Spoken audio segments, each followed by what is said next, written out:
Jammalamadugu municipal కార్యాలయం వద్ద ప్రతి గురువారం నిర్వహించే సంత వాహనదారులకు తిప్పలు తెచ్చిపెడుతోంది. మేకలు, గొర్రెలు, పశువులను తరలించే వాహనాలు, వాటిని కొనుగోలు చేయడానికి వచ్చే వాహనాలతో మున్సిపల్ కార్యాలయం సమీపంలోని నేషనల్ హైవే పైన రద్దీ వాతావరణం తలెత్తుతోంది. స్థానికులతో పాటుగా వాహనదారులు కూడా తీవ్ర ఇక్కట్లు పడుతున్నారు. ఇక ఒకవేళ ఏదైనా ప్రమాదం జరిగితే భారీ ఎత్తున నష్టం వాటిల్లే అవకాశం ఉందని వాదనలైతే వినిపిస్తున్నాయి. అందువల్ల ఈ సంతను వేరొక చోటికి మార్పు చేస్తే బాగుంటుందని ప్రజా సంఘాల నేతలు అంటున్నారు. మున్సిపల్ అధికారులు కబేలా నిర్వహించడానికి పన్ను వసూలు చేస్తున్నారని చెప్తున్నారు. కానీ ఈ సంతకు వచ్చిన వారికి కనీస అవసరాలు తీర్చడానికి ఏ విధమైనటువంటి చర్యలు కూడా తీసుకోవటం లేదని వాపోతున్నారు.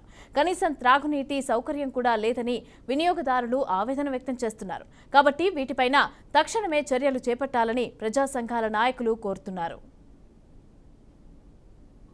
శివకుమార్, డివైఎఫ్ఐ జిల్లా కార్యదర్శి.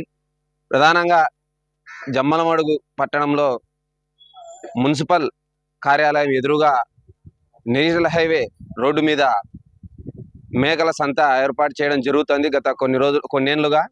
అయితే దినదినాభివృద్ధి, పట్టణం అభివృద్ధి చెందే క్రమంలో, ట్రాఫిక్ పెరిగే క్రమంలో రోడ్డు పైన ఈ సంత ఏర్పాటు చేయడం వలన అనేక ప్రమాదాలు జరిగే అవకాశం ఉందని చెప్పేసి మేము తెలుపుతా ఉన్నాం. ఎందుకంటే మున్సిపాలిటీ గేటు ద్వారా మొత్తం అందరూ ఆ యజమానులు, మేకల యజమానులు, సంతకు వచ్చినటువంటి వాళ్ళంతా గేటు కట్టడం జరుగుతూ ఉంది.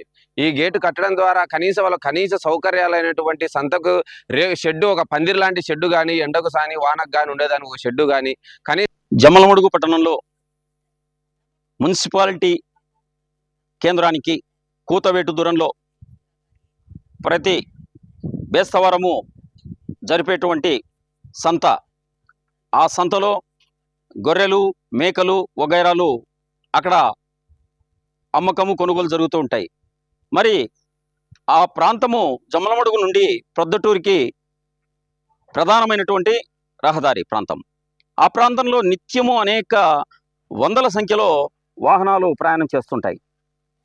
ఆ రోడ్డు ప్రక్కనే, అంటే మున్సిపాలిటీ ప్రాంతానికి కూతవేటు దూరంలో ఉన్నటువంటి ఆ ప్రధానమైనటువంటి రహదారి ప్రక్కనే ఈ సంత జరుగుతుండడము చాలా విచారించదగ్గ విషయం. ఎందుకంటే ఆ మందలు అక్కడ నిలబడి ఉంటాయి. మరి నిత్యము ప్రయాణం చేసేటువంటి వాహనాలకు చాలా ఇబ్బందికరంగా తయారైపోతుంది.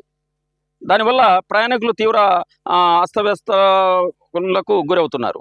మరి మున్సిపాలిటీ వారు దానికి ఒక కబేలా లాంటిది కానివ్వండి, దానికి అనుసంధానమైనటువంటి వాటి ద్వారా పన్నులు వసూలు చేయడం కూడా జరుగుతుంటుంది. మరి వారికి కనీస అవసరాలు కూడా తీర్చుకోలేక దానికి ఒక ప్రాంతం అనేది, నిర్దేశితమైనటువంటి ప్రాంతం అనేది ఏర్పాటు చేయకపోవడము చాలా శోచనీయమని పేర్కొనవచ్చు.